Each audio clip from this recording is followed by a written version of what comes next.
16వ పాటల ఆంధ్ర క్రైస్తవ కీర్తన పాటల పుస్తకంలో 16వ పాట మీ అందరికీ తెలిసి ఉంటుంది. యెహోవా నా మొరలు ఆలించెను, తన మహాదయను నన్ను గణించెను. యెహోవా నా మొరలు ఆలించెను, తన మహాదయను నన్ను గణించెను. అహర్నిశల దీనహీనుడగున దుహాయనెడు ధ్వని గ్రహించి మనిపెను. యెహోవా నా మొరలాలించెను, తన మహాదయను నన్ను గణించెను. పిశాచి గడిమి బడగొట్టెను, తన వశాన నన్ను నిలువబెట్టెను. ప్రశాంత మధుర సువిశేష వాక్ఫల నిశాంతమున చేర్చి సేద దీచెను. యెహోవా నా మొరలాలించెను, తన మహాదయను నన్ను గణించెను. మదావళము బోలు నామది తన ప్రదీప్త వాక్యాంకుశాహతి. యథేచ్ఛలన్నిటి గురించి పాపపు మొదల్ తుదల్ నరికి దరికి చేర్చెను. యెహోవా నా మొరలాలించెను, తన మహాదయను నన్ను గణించెను. అనీతి వస్త్రమెడలించెను, యేసునాధురాక్తమున ముంచెను.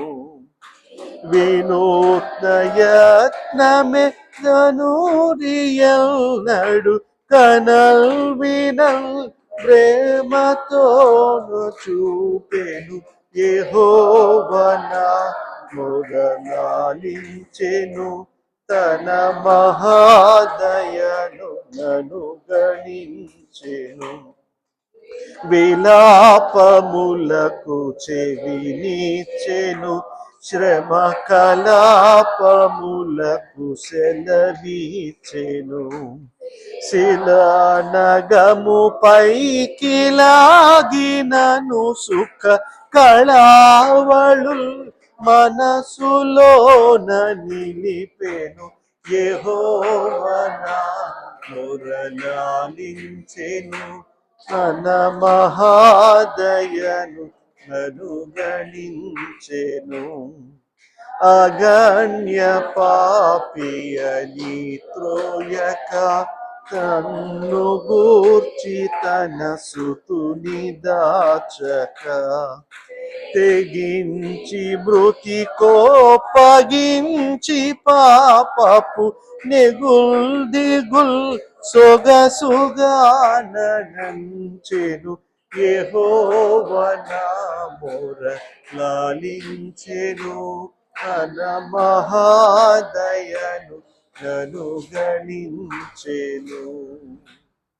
హల్లెలూయా.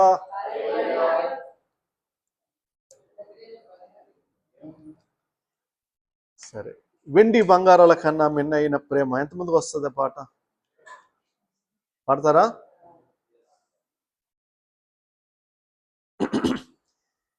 వెండి బంగారాల కన్న మిన్నయైనది యేసు ప్రేమ, నా యేసు ప్రేమ. పాడదాం. వెండి బంగారాల కన్న మిన్నయైనది యేసు ప్రేమ, నా యేసు ప్రేమ. లోక జ్ఞానముకు మించిన ప్రేమ, లోక జ్ఞానముకు మించిన ప్రేమ. లోకస్తులు ఎవరు చూపలేని ప్రేమ, లోకస్తులు ఎవ్వరు చూపలేని ప్రేమ, వెండి బంగారాల కన్న మిన్నయైనది. యేసు ప్రేమ, నా యేసు ప్రేమ, వెండి బంగారాల కన్న మిన్నయైనది. యేసు ప్రేమ, నా యేసు ప్రేమ, లోకమునకు వెలుగైన ప్రేమ, లోకమును వెలిగించిన ప్రేమ. పాడదామందరూ. లోకమునకు వెలుగైన ప్రేమ, లోకమును వెలిగించిన ప్రేమ, లోకులకై కరిగిపోయిన ప్రేమ, లోకాన్ని జయించిన ప్రేమ, లోకులకై కరిగిపోయిన ప్రేమ, లోకాన్ని జయించిన ప్రేమ. యేసు ప్రేమ శాశ్వత ప్రేమ. పాడదాం. యేసు ప్రేమ శాశ్వత ప్రేమ, హల్లెలూయా మహదానందమే, హల్లెలూయా మహదానందమే, వెండి బంగారాల కన్న మిన్నయైనది. యేసు ప్రేమ, నా యేసు ప్రేమ, మరలా వెండి బంగారాల కన్న యేసు ప్రేమ, నా యేసు ప్రేమ, ఏ స్థితికైనా చాలిన ప్రేమ, నీ పరిస్థితిని మార్చగల ప్రేమ. బిగ్గరగా. ఏ స్థితికైనా చాలిన ప్రేమ, నీ పరిస్థితిని మార్చగల ప్రేమ, నీకు బదులు మరణించిన ప్రేమ, చిరజీవము నీ కొసగే ప్రేమ, నీకు బదులు మరణించిన ప్రేమ, చిరజీవము నీ కొసగే ప్రేమ. యేసు ప్రేమ శాశ్వత ప్రేమ, యేసు ప్రేమ, హల్లెలూయా మహదానందమే, హల్లెలూయా మహదానందమే, వెండి బంగారాల కన్న మిన్నయైనది. యేసు ప్రేమ, నా యేసు ప్రేమ, వెండి బంగారాల కన్న మిన్నయైనది. యేసు ప్రేమ, నా యేసు ప్రేమ, లోక జ్ఞానముకు మించిన ప్రేమ, లోక జ్ఞానముకు మించిన ప్రేమ, లోకస్తులు ఎవ్వరు చూపలేని ప్రేమ, లోకస్తులు ఎవ్వరు చూపలేని ప్రేమ, వెండి బంగారాల కన్న మిన్నయైనది. యేసు ప్రేమ, నా యేసు ప్రేమ, వెండి బంగారాల కన్న మిన్నయైనది. యేసు ప్రేమ, నా యేసు ప్రేమ. హల్లెలూయా. నాన్న ఇది పెట్టడం అవుతుందా ఆక్సిలరీలో? ఈ వైరు ఇప్పవసరం లేదు, అలా దగ్గర పెట్టేసాను. అది పెడుతుందా? ఒకసారి చూడండి పవర్ వస్తుందా లేదా.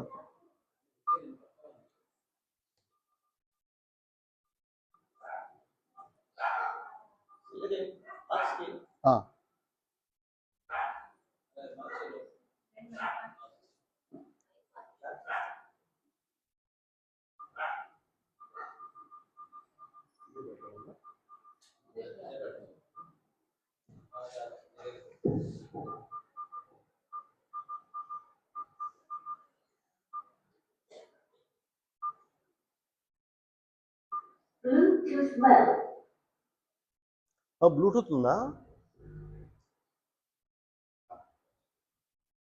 బ్లూటూత్ ఉందా దానికి? కనెక్ట్ అవుద్దా దీనికి?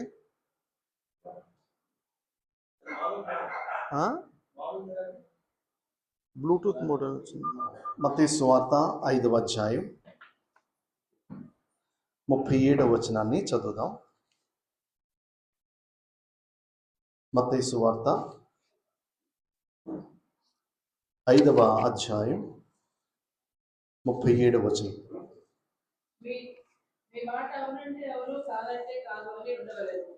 అందరూ చెప్దామండి.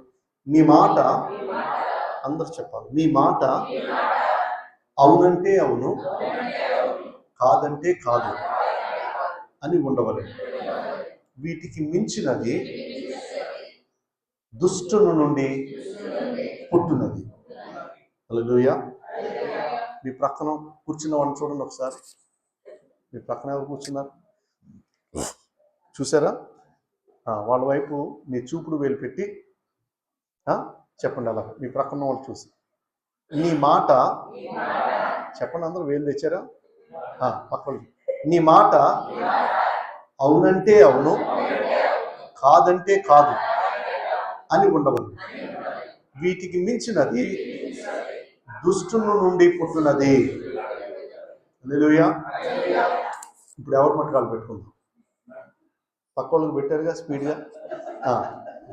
నా మాట, అందరూ నా మాట అవునంటే అవును, కాదంటే కాదు అని ఉండవద్దు. వీటికి మించినది ఎక్కడి నుంచి వస్తుంది? విజయవాడ నుండా, హైదరాబాద్ నుండా, డెట్రాయిట్ నుండా, ఎక్కడి నుంచి? దుష్టుని నుండి పుట్టినది. హల్లెలూయా. 2025 సంవత్సరాల క్రితం దాదాపుగా యేసుక్రీస్తు ప్రభు వారు శరీరధారిగా ఈ లోకంలో జీవించినటువంటి దినాల్లో యేసుక్రీస్తు ప్రభు వారు కొండ మీద చేసిన అద్భుతమైన ప్రసంగంలో అనేకమైన మాటలు ఆయన చెబుతూ వచ్చారు. సో అందులో ఒక మాట ఏమిటంటే, ఆ కొండ మీద ప్రసంగంలో ఒక మాట ప్రభు చెప్తున్న మాట, ఒక క్రైస్తవుని యొక్క మాట, ఒక విశ్వాసి యొక్క మాట, బాప్తిస్మం పొందిన వారి యొక్క మాట, బైబిల్ చేత పట్టుకున్న వారి యొక్క మాట, మందిరానికి వెళుతున్న వారి యొక్క మాట, ప్రభురాత్రి భోజన సంస్కారంలో చేతులు పెడుతున్న వారి యొక్క మాట, ఆరాధనకు అటెండ్ అవుతున్న వారి యొక్క మాట. మీ మాట అవును అంటే అవును, కాదు అంటే కాదు అని ఉండాలి. దీనికి మించింది ఏదైనా ఉంది అని అంటే అది దుష్టుని నుండి పుట్టేటువంటి మాట. అర్థమవుతుందా?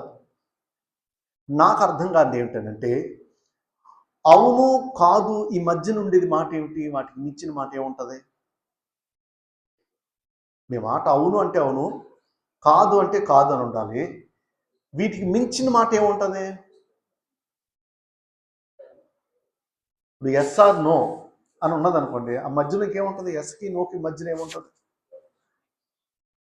ఏముంటుంది అని అంటే, రావడానికి ఇష్టం లేకపోయినా నేను వస్తానుగా వదినా నువ్వు వెళ్ళు అంటారు. అవునా? 99% వచ్చేస్తాను అంటారు. ఎంత పర్సెంట్ రారనమాట? ఎంత? 1% రారు. కానీ ఆ 1% 99%ని ఓవర్టేక్ చేస్తారు.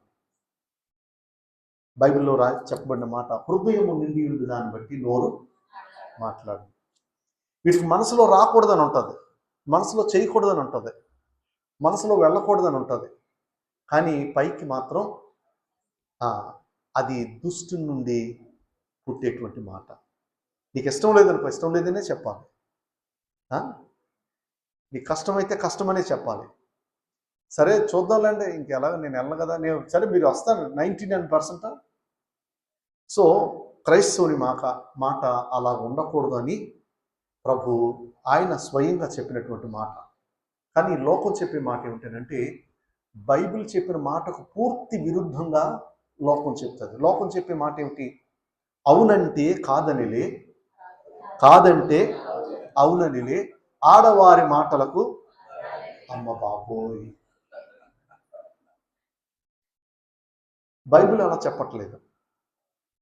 మీరు ఆడవారైనా మగవారైనా ఇంకా వేరే దేనికి చెందిన వాళ్ళైనా ఒక క్రైస్తవుని యొక్క మాట అవును అంటే అవును, కాదంటే కాదు.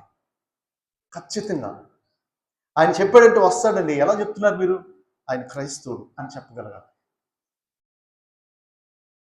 సో క్రైస్తవుని యొక్క సిగ్నేచర్ మన మాటల్లో కానీ, మన చేతల్లో కానీ, మన చూపుల్లో కానీ, మన యాక్షన్స్లో కానీ, మన రియాక్షన్స్లో కానీ ఖచ్చితమైనటువంటి భక్తి విధానాన్ని మనము అవలంబించకపోతే అది దేవుని నామానికి ఏమాత్రం కూడా మహిమను తీసుకురాదు.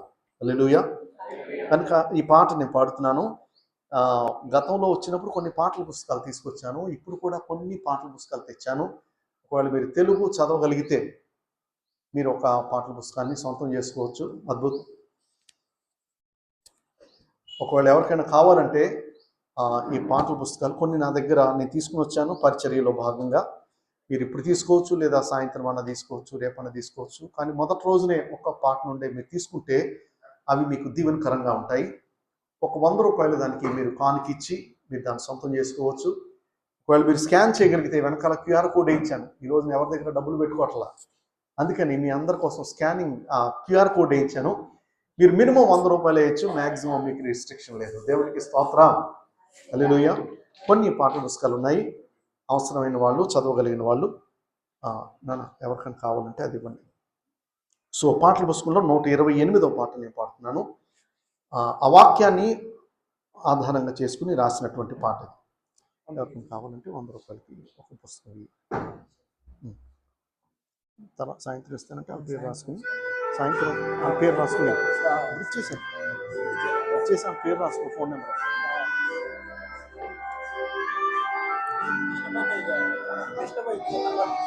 చూస్తా. విన్నాను రా పాట.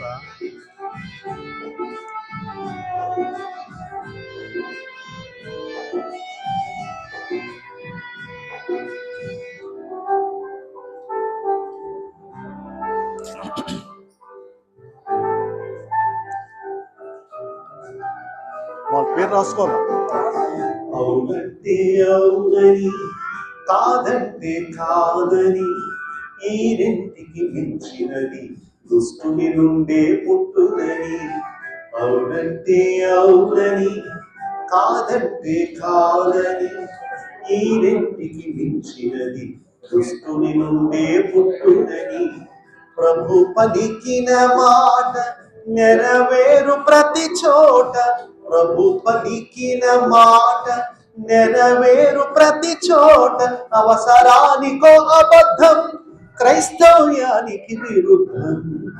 అవునంటే అవునని, కాదంటే కాదని, ఈ రెంటికి మించినది దుష్టుని నుండే పుట్టునని.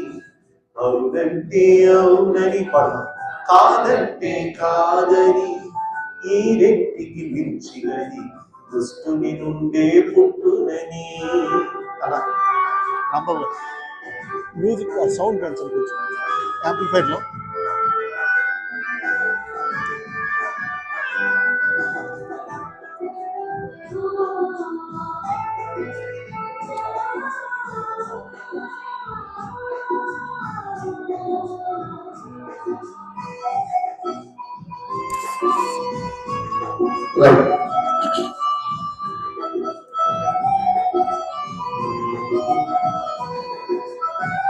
నాలుకయే చిచ్చు రగిలించును, అన్యోన్యతలో అన్యాయం నింపును. హృదయము నిండి ఉన్న దానిని బట్టియే నోరు మాట్లాడి ఫలితము నిచ్చును. మాట నోటికి రాకముందే, మాట నోటికి రాకముందే, నీ హృదయమును ప్రభు వెలుగును. నీ హృదయమును ప్రభు వెలుగును. అవునంటే అవునని, కాదంటే కాదని, ఈ రెంటికి మించినది దుస్తుని నుండే పుట్టునని. పడదాం. అవునంటే కాదంటే కాదని, ఈ రెంటికి మించినది దుస్తుని నుండే పుట్టునని.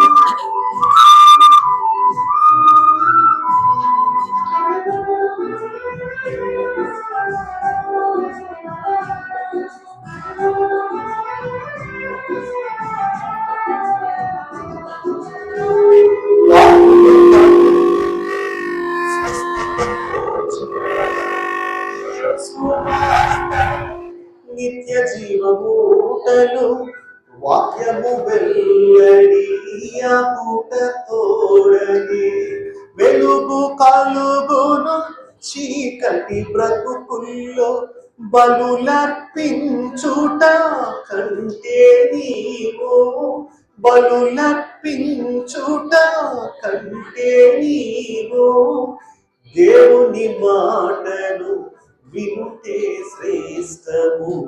దేవుని మాటను వినుటే శ్రేష్టము.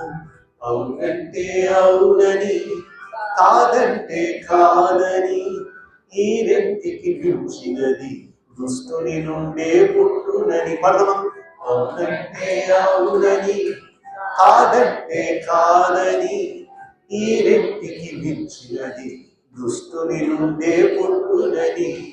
ప్రభు పలికిన మాట నెరవేరు ప్రతి చోట. ప్రభు పలికిన మాట నెరవేరు ప్రతి చోట. అవసరానికో అబద్ధం, క్రైస్తవ్యానికి విరుద్ధం.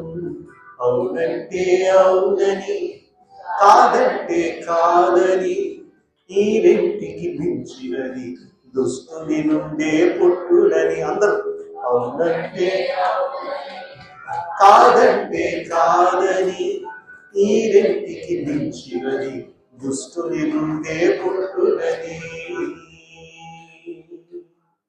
హల్లెలూయా, హల్లెలూయా. అవసరానికో అబద్ధం, క్రైస్తవ్యానికి ఏమిటండి విరుద్ధం. బైబిల్ చెప్పేటువంటి బోధ ఏమిటంటే అబద్ధం ఆడరాదు. దేవుడు మనకి 10 ఆజ్ఞలు ఇచ్చినప్పుడు 10 ఆజ్ఞల్లో ఉన్నటువంటి ఒక ఆజ్ఞ thou shall not lie, అబద్ధం ఆడరాదు. బైబిల్ ఏమో అబద్ధం ఆడద్దు అని చెప్తుంది. లోకం ఏం చెప్తుందో తెలుసా? 1 కాదు 2 కాదు 1000 అబద్ధాలాడైనా అమ్మా చెప్తుందండి. 1000 అబద్ధాలు ఆడి పెళ్లి చేయమని లోకంలో ఏ జిల్లాకి వెళ్ళినా అందరూ చెప్తారు ఈ మాట. లోకం 1000 అబద్ధాలు ఆడమని ప్రోత్సహిస్తుంది. బైబిల్ ఏమో అబద్ధం ఆడద్దు అని చెప్తుంది. సో ఇది కఠినమైనటువంటి బోధ. పరలోకానికి వెళ్ళేటువంటి దారి అది ఇరుకైన మార్గం. అందులో ప్రవేశించేవారు చెప్పండి ఎంతమంది?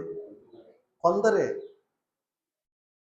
నాశనమునకు పో మార్గం ఉందట, అది విశాలమైన మార్గం.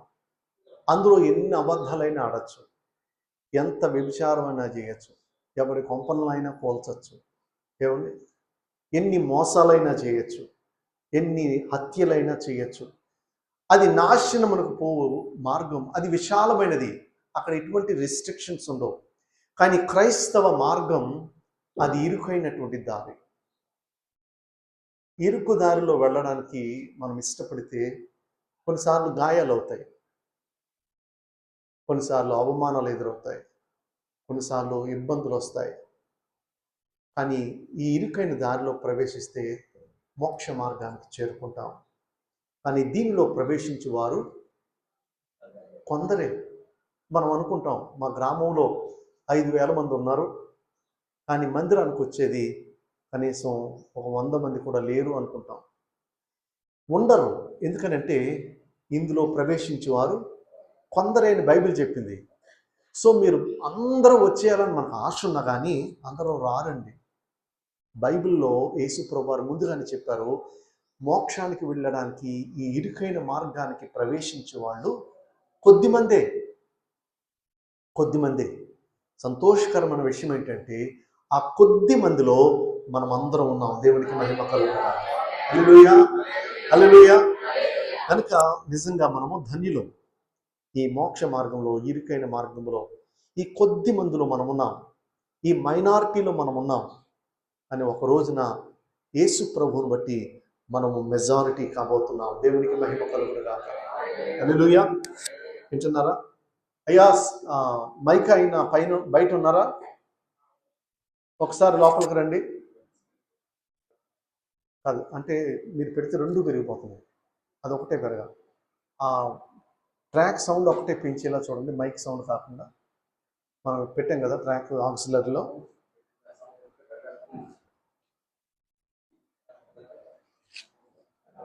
అన్న ఒకసారి మొబైల్ ఇవ్వండి తీసి. ఇంకో పాట విందామా, ఇంక చాలా ఉందామా?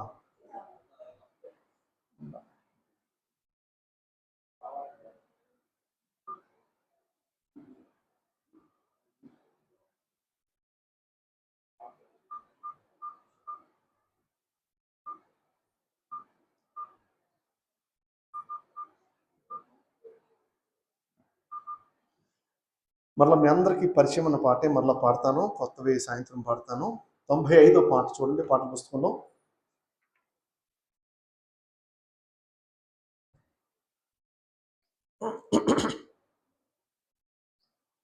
ఊహకు వందని ప్రేమ నా యేసు ప్రేమ. బ్రదర్ ఆన్ చేయండి.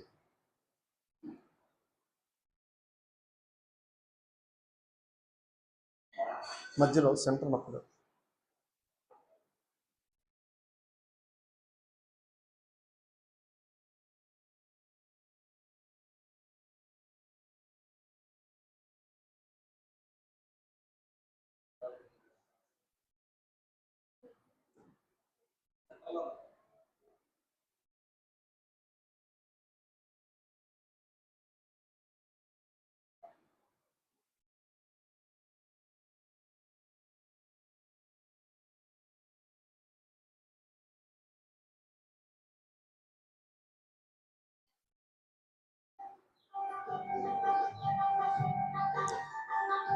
సౌండ్ పెట్టి.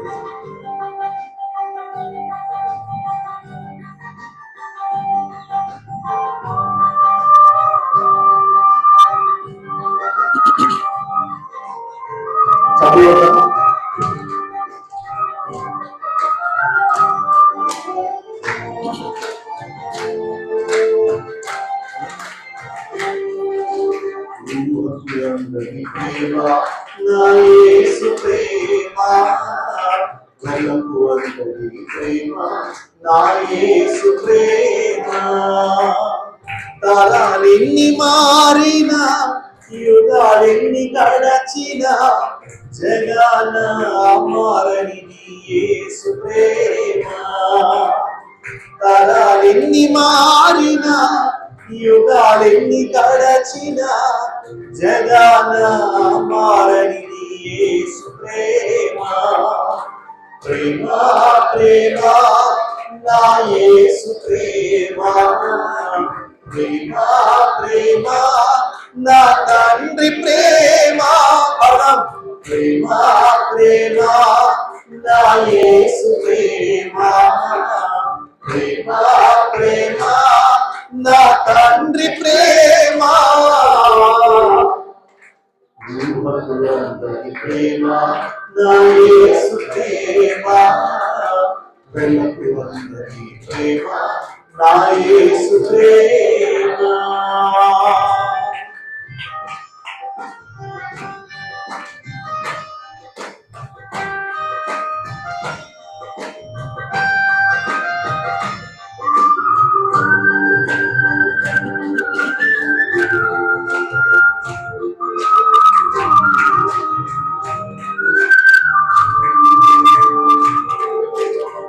మనిషిని మనిషి ప్రేమించుటకు స్వార్థం మూల కారణం.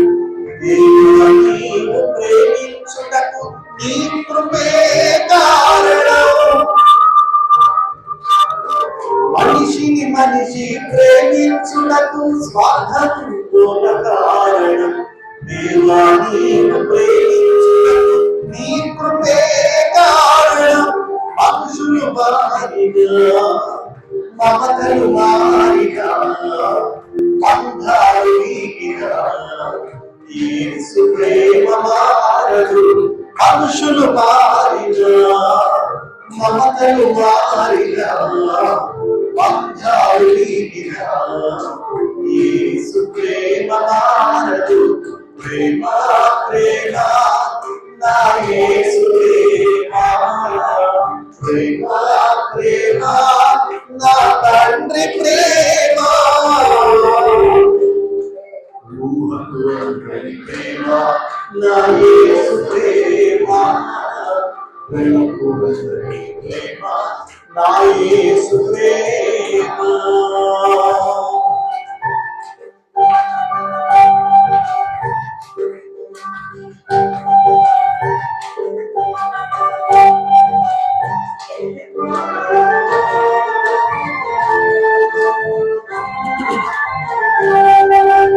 జీవితమంతా పోరాటం, ఏదో తెలియని ఆరాటం, నిత్యం ప్రేమకి వెతకటం, దొరకకపోతే సంకటం. జీవితమంతా పోరాటం, ఏదో తెలియని ఆరాటం, నిత్యం ప్రేమకి వెతకటం, దొరకకపోతే సంకటం. మనుషుల ప్రేమ కొంచెం, ప్రేమకు కూడా లంచం. యేసు ప్రేమ సాధనం, జీవితానికి సాధనం. మనుషుల ప్రేమ కొంచెం, ప్రేమకు కూడా లంచం. యేసు ప్రేమ సాధనం, జీవితానికి సాధనం. ప్రేమ ప్రేమ నా యేసు ప్రేమ, ప్రేమ ప్రేమ నా తండ్రి ప్రేమ, రూహకు అంతరి ప్రేమ నా యేసు ప్రేమ, రూహకు అంతరి ప్రేమ నా యేసు ప్రేమ. తరాలెన్ని మారినా యుగాలెన్ని గడచినా జగన మారనిది యేసు ప్రేమ. హల్లెలూయా.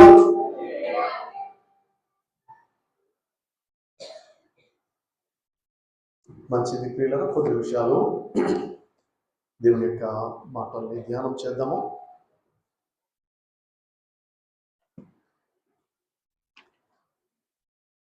మీ దగ్గర ఉన్నటువంటి బైబిల్ గ్రంథాలు తెరిచి చూడండి.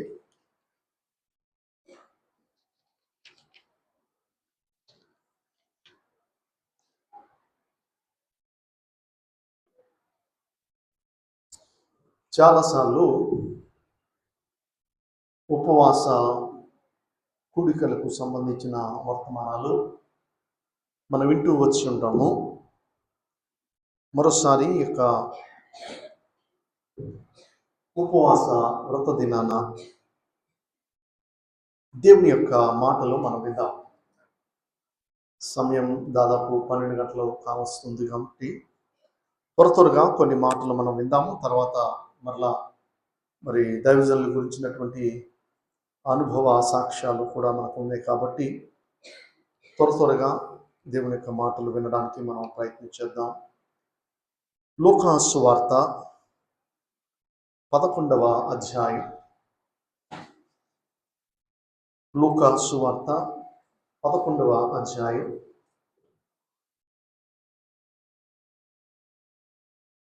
మొట్టమొదటి వచనాన్ని చదువుదాం.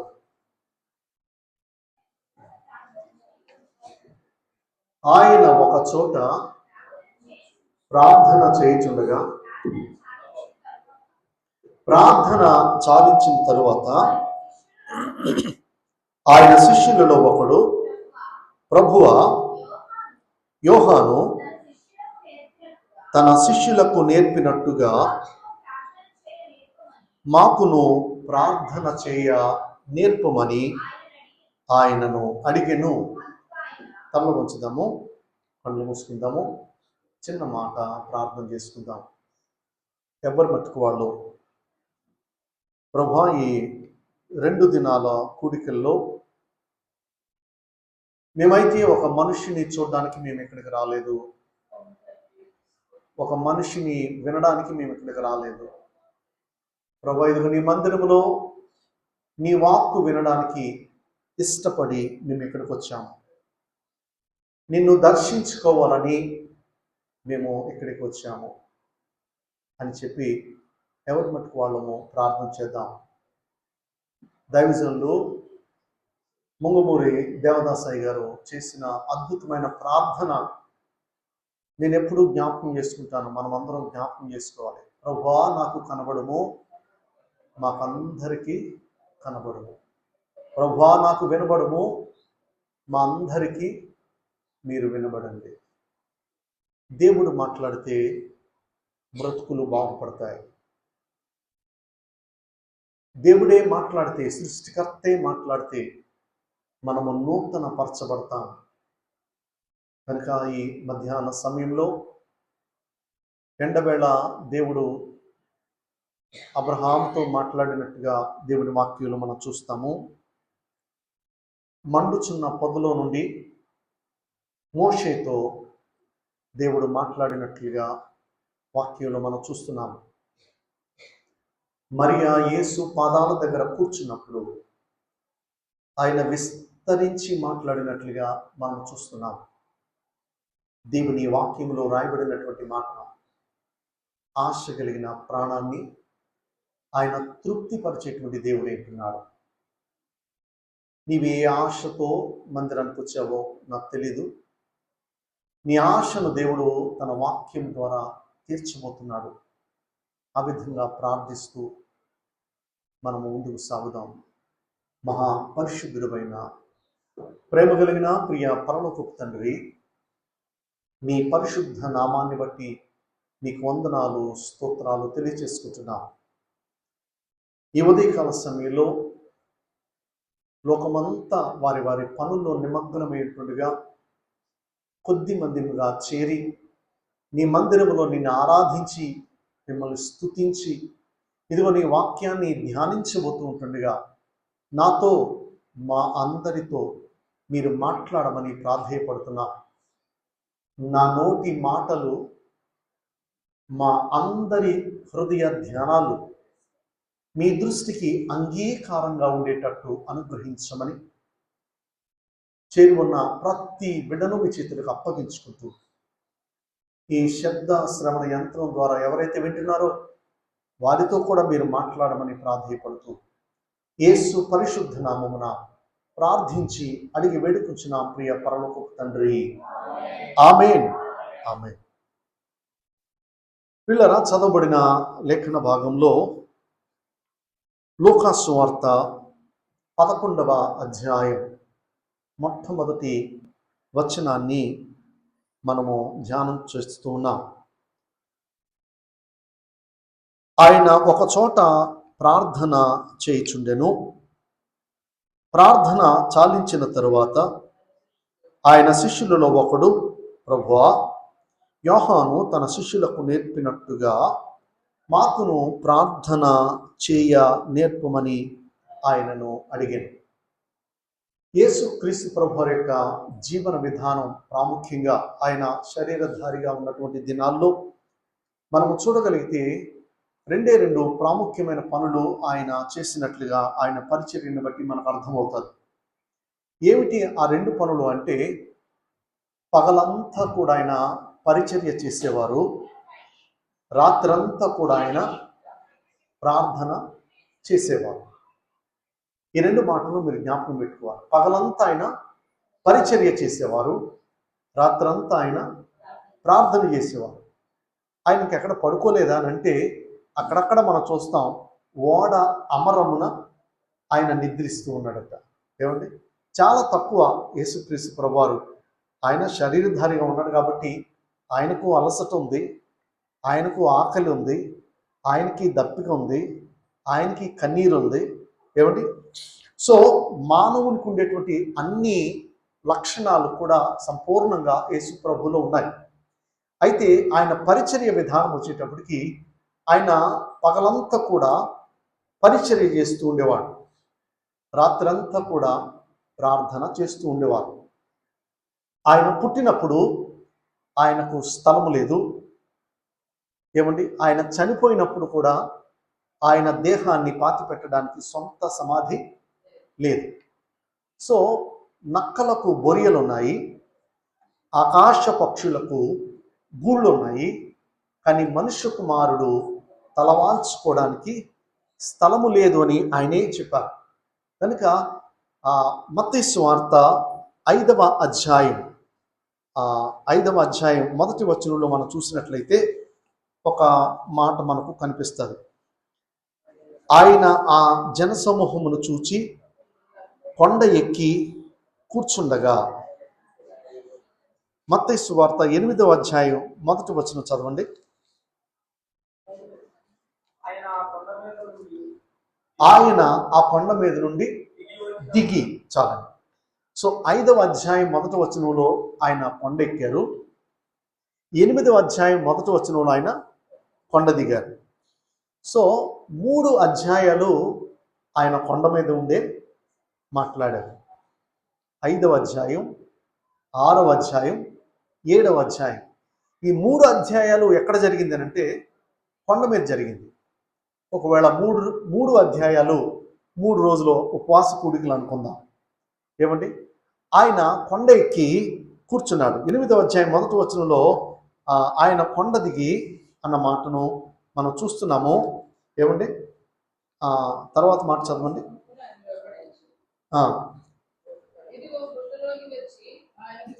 8వ అధ్యాయం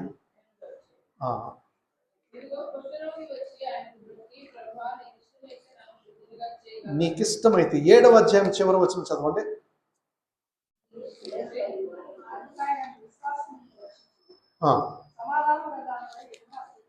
స్తోత్రం, హల్లెలూయా.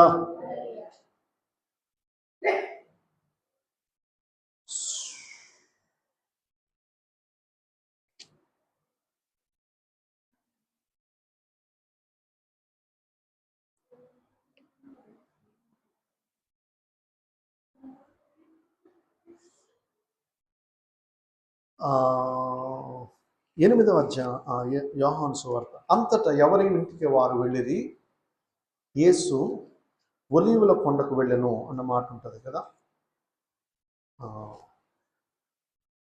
ఆ మాట ఎందుకు ప్రస్తావించాల్సి వస్తుంది అంటే, అంతటా ఎవరింటికి వారు వెళ్ళిపోయారట, కానీ యేసయ్య మాత్రం ఒలీవల కొండకు వెళ్ళారట ప్రార్థన చేయడానికి.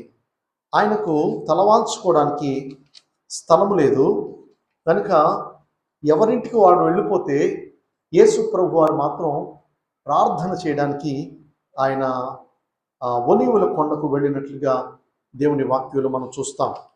సో ఈ యొక్క మొదటి వచనంలో 11వ అధ్యాయంలో లూకా సువార్త మొదటి వచనంలో మనం చదువుకున్నటువంటి మాట ఏమిటంటే, ఆయన ఒక చోట ప్రార్థన చేయుచుండెను. ప్రార్థన చాలించిన తరువాత ఆయన శిష్యులలో ఒకడు వచ్చి, ప్రభువా, యోహాను తన శిష్యులకు నేర్పినట్టుగా మాకును ప్రార్థన చేయుట నేర్పించు. ప్రార్థన అనేది ఎప్పుడు ప్రారంభమైందని ఉంది బైబిల్లో చెప్పండి? ఆదికాండం 4వ అధ్యాయం చివరి వచనం చదువుతారా ఎవరన్నా? ప్రార్థన, ఆదికాండం అన్ని ప్రారంభాలకు ఆరంభం.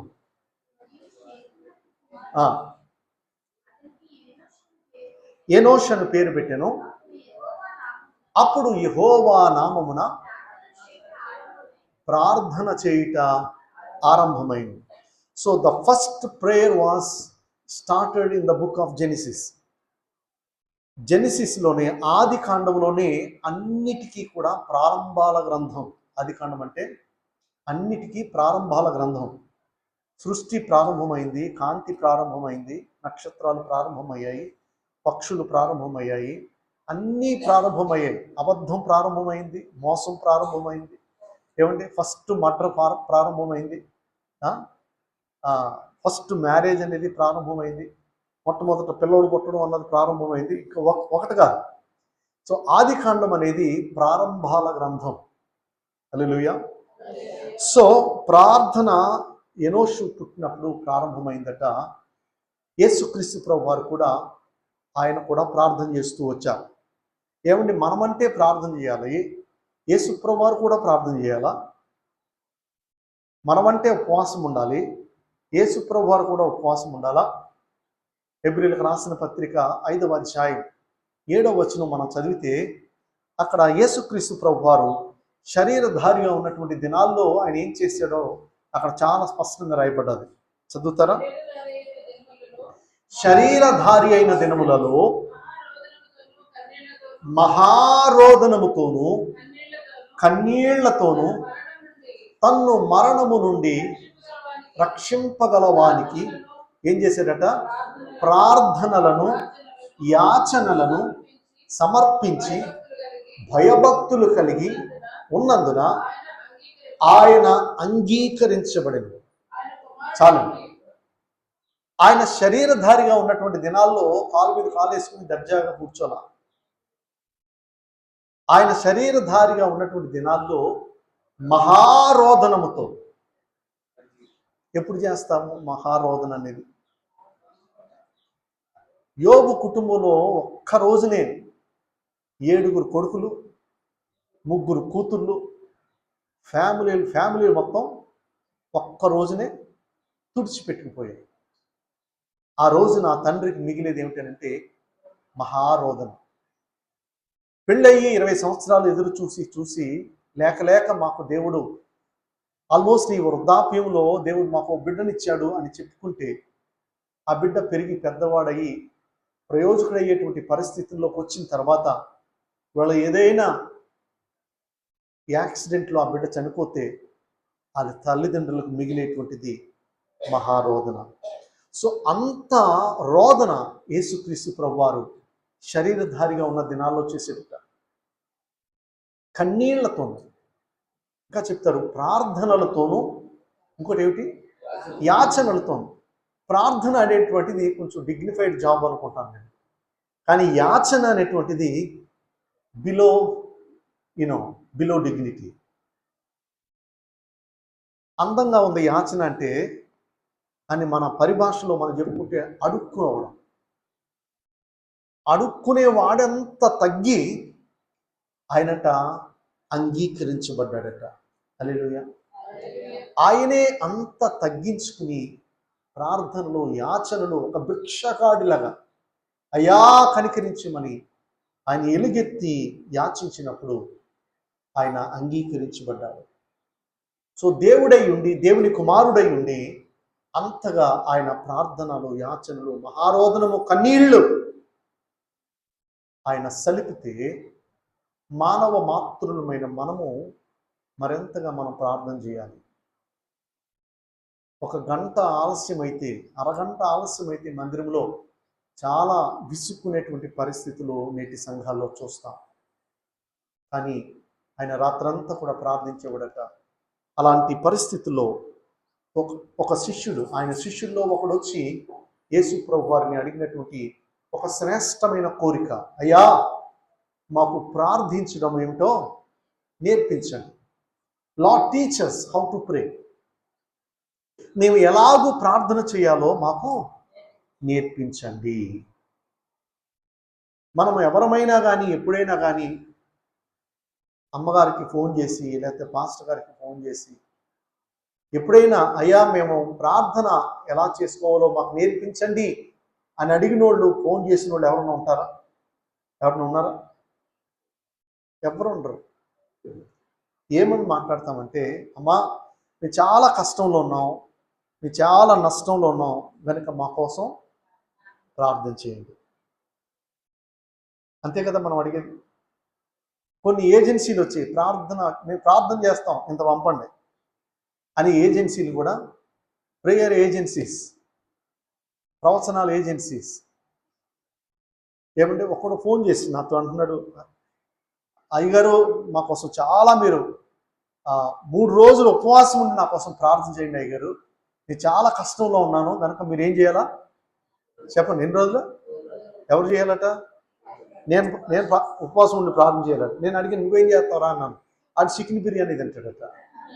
నన్ను మాత్రం సంఘంలో 100 మంది ఉన్నారనుకోండి, 100 మంది కోసం అమ్మగారు 3 రోజులు ఉపవాసం ఉన్నారనుకోండి, 300 రోజులు. ఏ పాస్టర్ గారైనా చివరాఖరి ప్రార్థన మనం ఆయన కోసం చెయ్యాలి, అంతే కదా. కానీ యేసుప్రభు వారి శిష్యుని అడిగినటువంటి కోరిక ఏమిటంటే, నా కోసం ప్రార్థన చేయ్యా అని అడగట్లా. ఆయన అడిగేటువంటి కోరిక ఏమిటంటే, నేను ఎలాగూ ప్రార్థన చేసుకోవాలో నాకు నేర్పించు.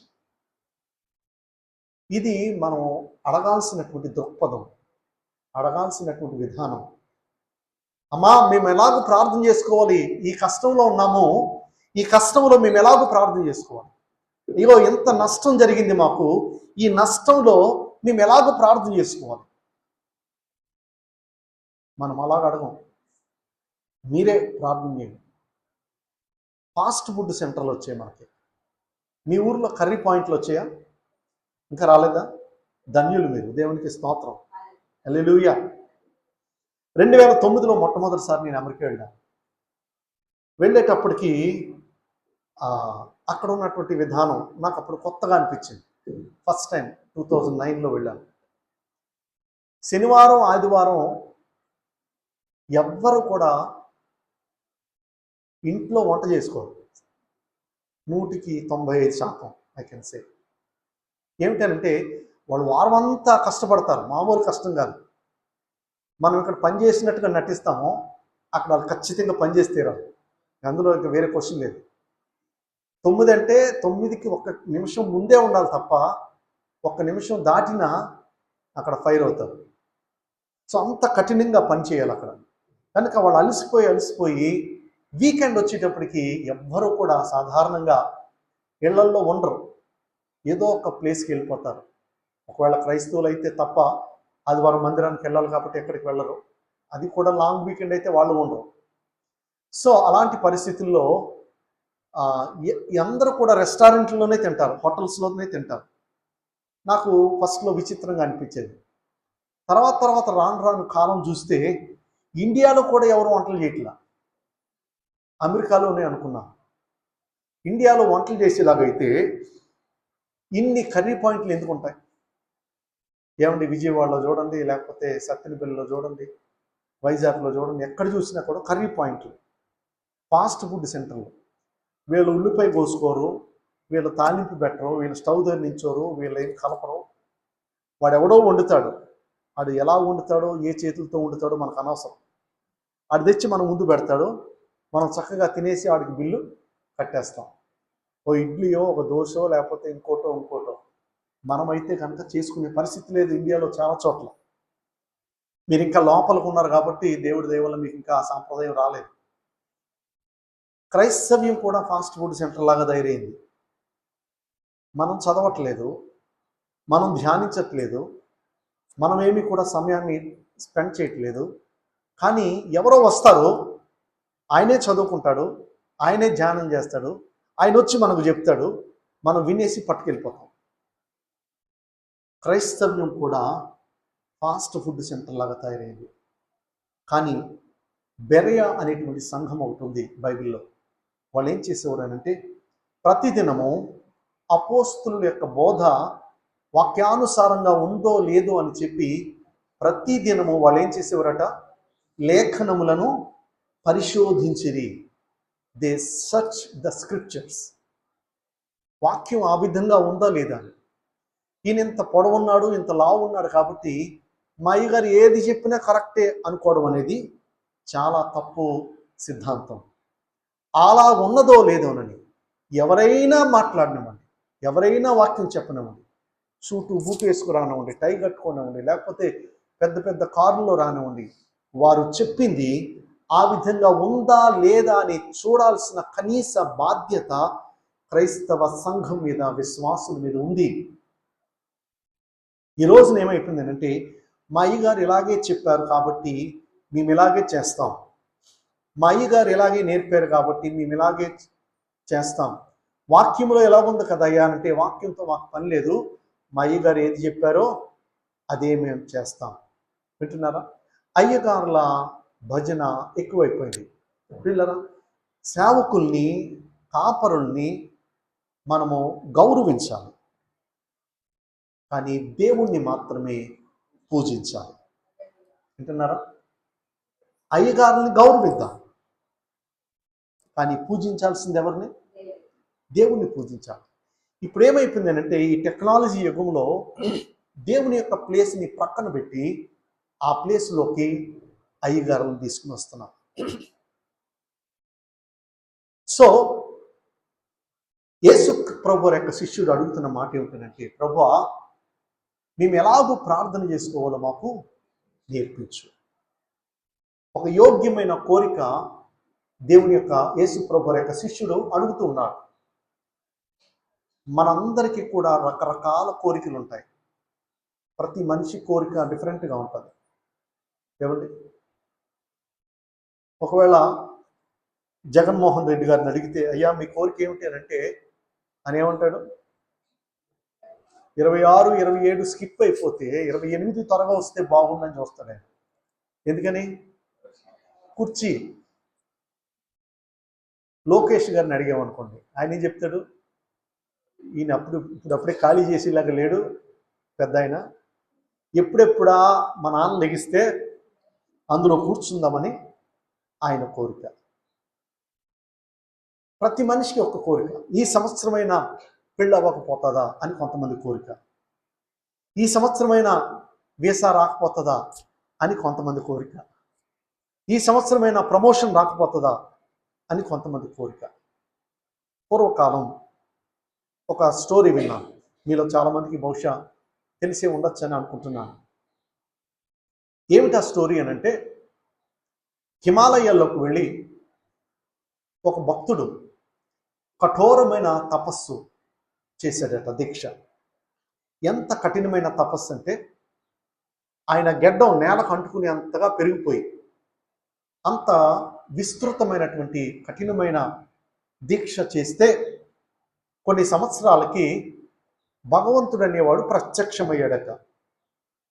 ఎవరు ప్రత్యక్షమయ్యారు? భగవంతుడు అనేవాడు ప్రత్యక్షమయ్యి ఆయనకు చెప్పాడట, నరుడా నీ భక్తికి చెప్పండి మెచ్చాను, ఏమి నీ కోరిక అని అడిగాడట. ఈ తపస్సు చేస్తున్న భక్తుడు కళ్ళు తెరిచి చూసేటప్పటికి నిజంగానే భగవంతుడు ప్రత్యక్షమయ్యాడు అని చెప్పి ఉబ్బి తబ్బిపోయి కోరుకోమని బ్లాంక్ చెక్ ఇచ్చాడు నాకు అని చెప్పి వెంటనే వాడు అన్నాడట, భగవంతుడా నాది చాలా చిన్న కోరిక, దయచేసి ఆ కోరిక తీర్చాలేనంటే ఇచ్చాను పో, ఏంటి నీ కోరిక అన్నాడట. నాది ఏమి లేదండి, నాకు ఎప్పటి నుంచో ఒక కోరిక ఏమిటంటే నేను ఎవడి నెత్తి మీద చెయ్యెడతానో చెప్పండి అది ఏమైపోవాలా? మీకు తెలిసిపోయింది, ఇంక స్టోరీ ఇంక చెప్పాల్సిందేముంది. నేను ఎవడి నెత్తి మీద చెయ్యెడతానో వాడు భస్మం అయిపోవాలి అన్నాడట. భగవంతుడు అన్నాడట, ఇదేం కోరికరా, ఇదేమి అంత మంచి కోరిక కాదు, నీకు ఇంకో ఛాన్స్ ఇస్తాను, మంచి కోరిక కోరుకో అన్నాడట.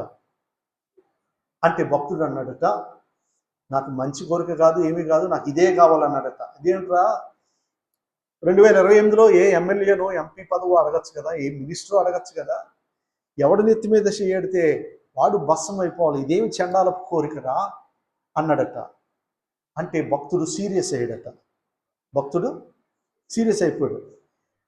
నువ్వు గనక నేను అడిగిన కోరికను ఇవ్వకపోతే చరిత్రలో మాట ఇచ్చి నెరవేర్చినటువంటి దేవుడిగా చరిత్రహీనుడిగా మిగిలిపోతావు, ఖబర్దార్ అన్నాడట.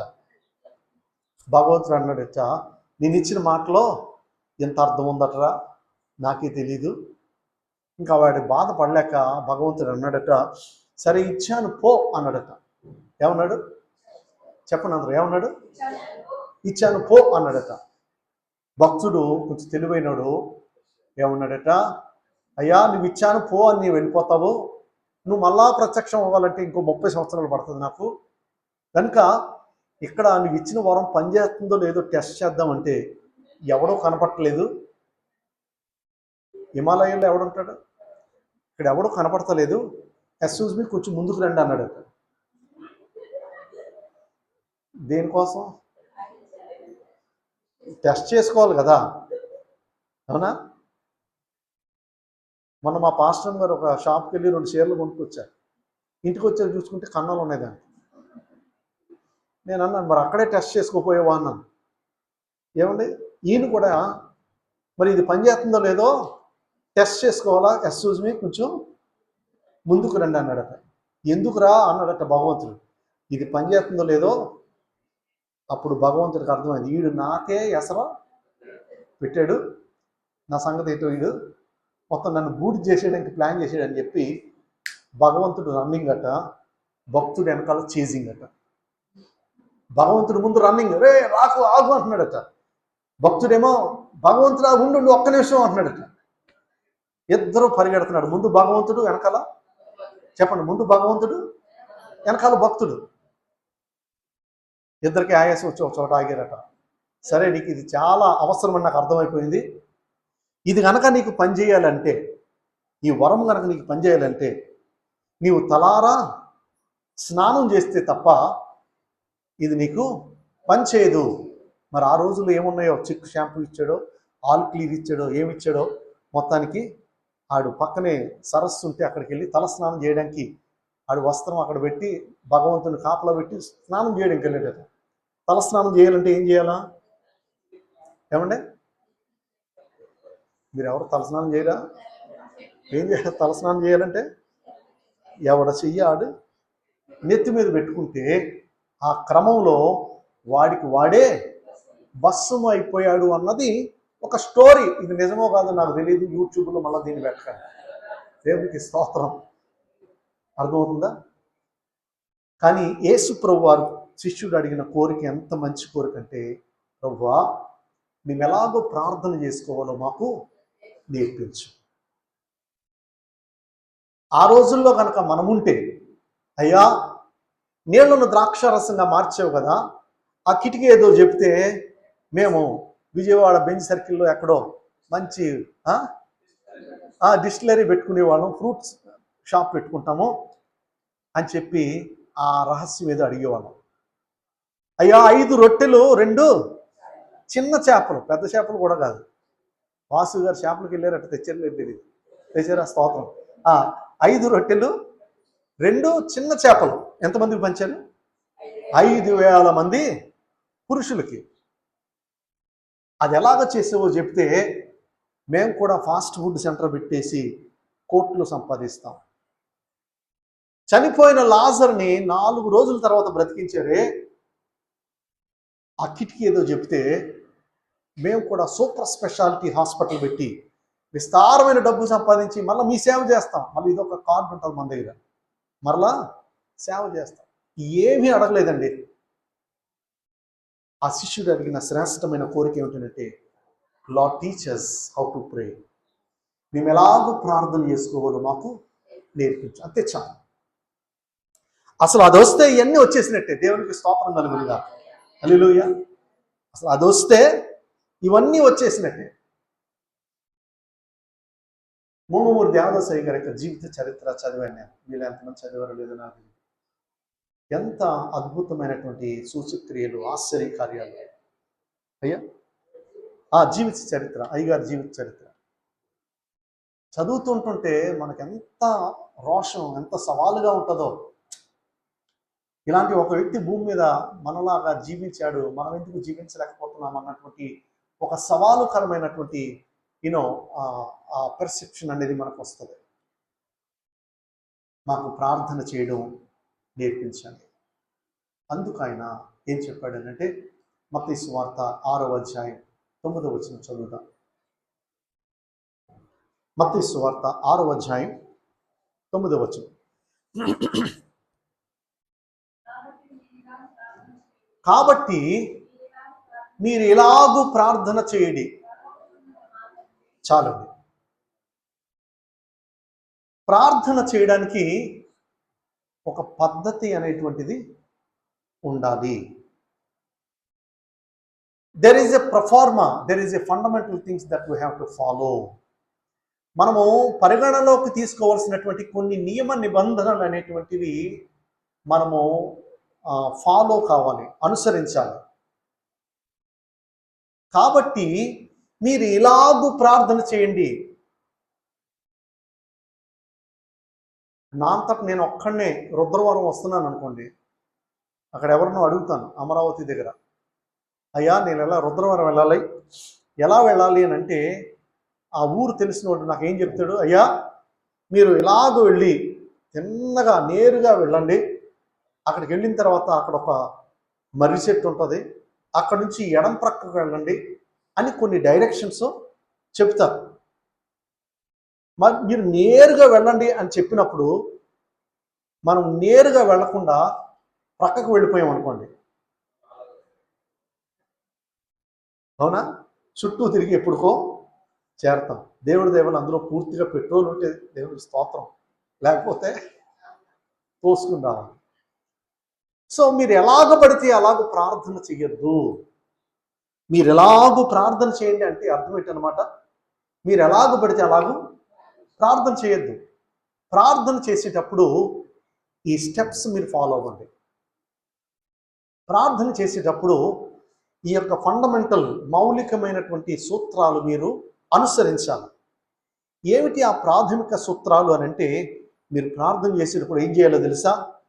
పరలోకమందున్న మా తండ్రి అని మొదలు పెట్టండి. అడ్రస్సింగ్ సిస్టమ్ అంటారు. ఏమండి, ఒక ఉత్తరం రాసేటప్పుడు ఎవరికి రాస్తున్నామో దాన్ని బట్టి పైన మనం ఒక అడ్రస్సింగ్ సిస్టమ్ అనేది రాస్తాం. ఒక ముఖ్యమంత్రికి ఉత్తరం రాస్తున్నాం అనుకోండి, ఏమని రాస్తాం? ముఖ్యమంత్రి గారికి ఉత్తరం రాసేటప్పుడు మనం ఏమని మొదలు పెడతాం? ప్రియాతి ప్రియమైన నా హృదయ చోరుడైన ముఖ్యమంత్రి గారికి అని రాస్తామా? మహారాజశ్రీ గౌరవనీయులైన ఏమండి రాష్ట్ర ముఖ్యమంత్రి వర్యులు తమరి దివ్య సముఖమునకు రాసుకును అర్జీ విన్నపము, ఇంత గొడవ ఉంటుంది. అంతేగాని ఏమండి నా హృదయ చూరుడైన మానస చూరుడైనటువంటి నారా చంద్రబాబు నాయుడు అంటే ఆయన దాకా కూడా వెళ్ళదు, వెంటనే అటు చింపి బుట్టలో వేసేస్తాడు సెక్రటరీ. సో మనం ఎవరికి అడ్రస్ చేస్తున్నామో అది మనం అర్థం చేసుకోవాలి.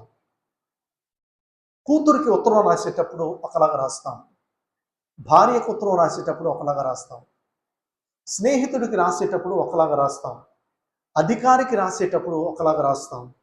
ఏమండి, దేవునికి రాసేటప్పుడు లేదా దేవునికి మనం అడ్రస్ చేసేటప్పుడు దానికి కూడా ఒక పద్ధతి ఉంది. సో ఇప్పుడు దేవునికి ప్రార్థన చేసేటప్పుడు సాధారణంగా మనం చేయాల్సిన ప్రార్థన ఎలా ఉంటుంది అంటే, పరలోకమందున్న మా దేవుడా అని కదా మనం ప్రార్థన చేయాలా. ఎవరికి ప్రార్థన చేస్తున్నాం? దేవునికి ప్రార్థన చేస్తున్నాం. దేవుడికి ప్రార్థన చేసేటప్పుడు ఏమని చెప్పాలా? దేవుడా అని చెప్పాలి, అవునా? నేను రాంబాబు గారికి ఉత్తరం రాసేటప్పుడు ఏమని రాస్తాను? అయ్యా రాంబాబు గారు అని మొదలు పెడతాను. రాంబాబు గారికి ఉత్తరం రాసేటప్పుడు అయ్యా శ్రీనివాస్ గారు ఎలా ఉన్నారు అని ఉత్తరం రాస్తానా? ఇదేంటి మా తమ్ముడికి వెళ్ళాల్సిన ఉత్తరం నాకు వచ్చినట్టు ఉంది అనుకుంటారు. సో దేవునికి ప్రార్థన చేసేటప్పుడు దేవుడా అని ప్రార్థన చేయాలి, అవునా కాదా? నిజమా కాదా? అవునా? కానీ యేసు ప్రభు వారు ఏమని నేర్పిస్తున్నారనంటే, మీరు దేవునికి ప్రార్థన చేసేటప్పుడు పరలోకమందున్న మా దేవుడా అని కాకుండా పరలోకమందున్న మా తండ్రి అని ప్రార్థన చేయమని నేర్పుతున్నారు. ఇది చాలా పెద్ద విషయం, జాగ్రత్తగా మీరు వింటున్నారా? సో ఎందుకు ఆ విధంగా నేర్పాడు అన్నది మనం ఆలోచన చేస్తూ ప్రక్కన పెడితే, అసలు యేసుక్రీస్తు ప్రభు వారిని ఎందుకు అరెస్ట్ చేశారు, ఎందుకు సిలువ మరణానికి అప్పగించారు, ఆయన మీద ఉన్నటువంటి ఎఫ్ఐఆర్ ఏమిటి? యేసు ప్రభు మీద ఉన్నటువంటి ఎఫ్ఐఆర్, ఫస్ట్ ఇన్ఫర్మేషన్ రికార్డ్ అని ఉంటుంది కదా, ఆయన మీద మోపబడినటువంటి అభియోగం ఏమిటి? అయ్యా ఈయన 5 రొట్టెలు 2 చిన్న చేపలు అందరికీ పనిచేస్తున్నాడు కాబట్టి ఇన్ని అరెస్ట్ చేయండి అని పెట్టలేదు ఆయన మీద కేసు. ఈయన వచ్చి మా నీళ్ళన్నీ ద్రాక్షారసంగా మార్చేస్తున్నాడు, ఆయన మీద కేసు పెట్టల. ఈయన ఎవరండి బాబు, మా ఊర్లోకి వచ్చి చచ్చిపోయిన వాళ్ళందరినీ బతికించేస్తున్నాడు, ఈయన మీద కేసు పెట్టండి అని ఎవరు కేసు పెట్టల. అవన్నీ ఎంజాయ్ చేశారు. కానీ ఏమిని కేసు పెట్టారని అంటే, వీడు దేవుణ్ణి తండ్రిగా పిలుస్తున్నాడు, అది ఆయన మీద మోపినటువంటి కేసు. వీడికి నిండా 33.5 సంవత్సరాలు లేవు, నేను అబ్రహాము కంటే ముందున్నాను అంటున్నాడు. వీడికి నిండా 33.5 సంవత్సరాలు లేవు, ఏమండి ఇదిగో 50 సంవత్సరాలు దాదాపుగా కట్టినటువంటి యెరూషలేము దేవాలయాన్ని మీరు పడగొట్టండి, నేను 3 దినాల్లో కడతానంటున్నాడు. మెట్టుకు వీడు చెప్పేది ఏమిటనంటే, నేనును తండ్రియు ఏకమై ఉన్నాం, నన్ను చూచిన వాడు నా తండ్రిని చూచినట్టే. వీడు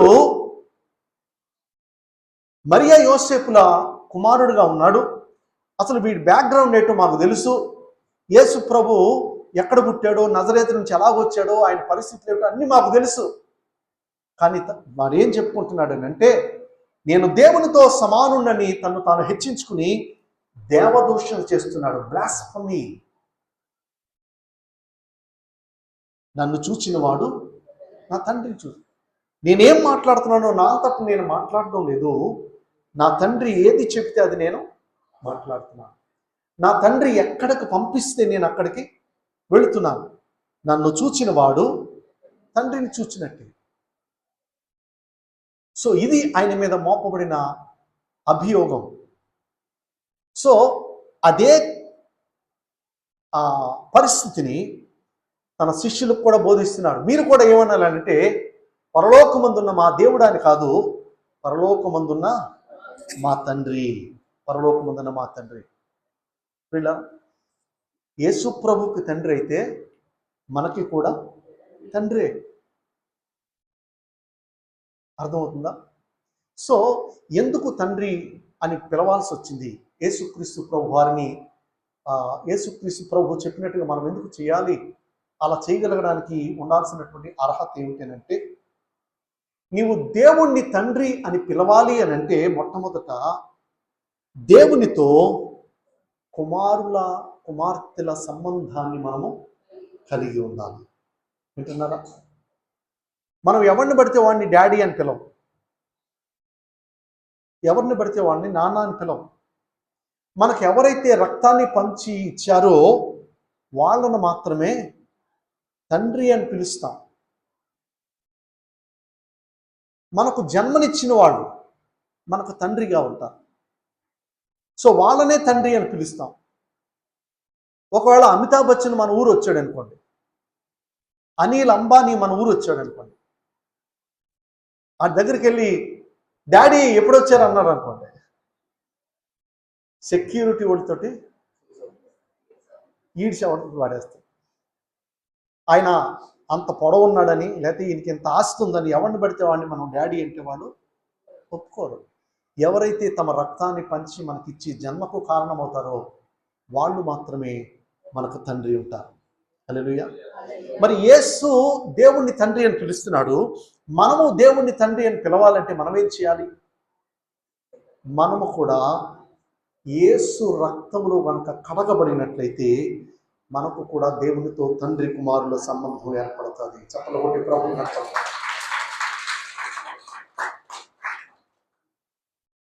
ఆయన నీకు తండ్రి కాకుండా నువ్వు ఎన్నిసార్లు తండ్రి తండ్రి తండ్రి అని పిలిచినా నీకు ఎటువంటి సమాధానం ఉండదు.